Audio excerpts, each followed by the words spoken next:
So he's made a bunch of changes, but his trail elbow kind of chicken wings and flares and gets back behind him. For him, it's his left arm.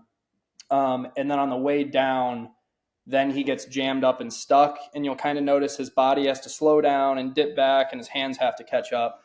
Club rolls inside a little, and you can already see like his forearms are starting to get pretty separated from one another early into the golf swing. Wide triangle at the top, right? Like this elbow is a little bit flared behind him. Decent plane on the way down, but you can see in that frame that trail elbow is jammed up, really jammed up. And then he kind of has to slow his body down in order for his arms to catch up as he goes through the golf ball. You ready for this transformation? Takeaway is way better. Wow. And then that top position, I mean, that's night and day different. and that thing's tucked in front of him. And then he wants to hit a fade. So I want to get him a touch shallower than we are right here. But if you're trying to hit a fade from there, that's pretty dang good.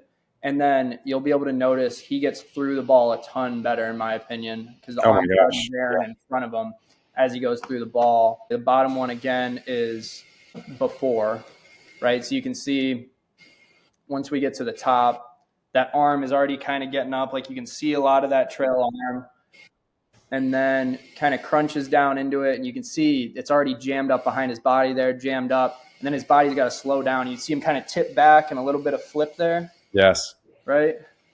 And then with this top one now, like the amount of changes he's been able to make, and he's an athlete too, so he knows how to make the switches. But you can already see there that arm's starting to fold more in front of him. The lead form is covering it up.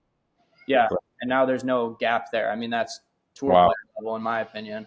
That's a huge adjustment. Now in those frames, it's already starting to get more down in front of his body, in front of his hip here, and then there's no stall. He has a lot more extension through the golf ball as he rotates on and through.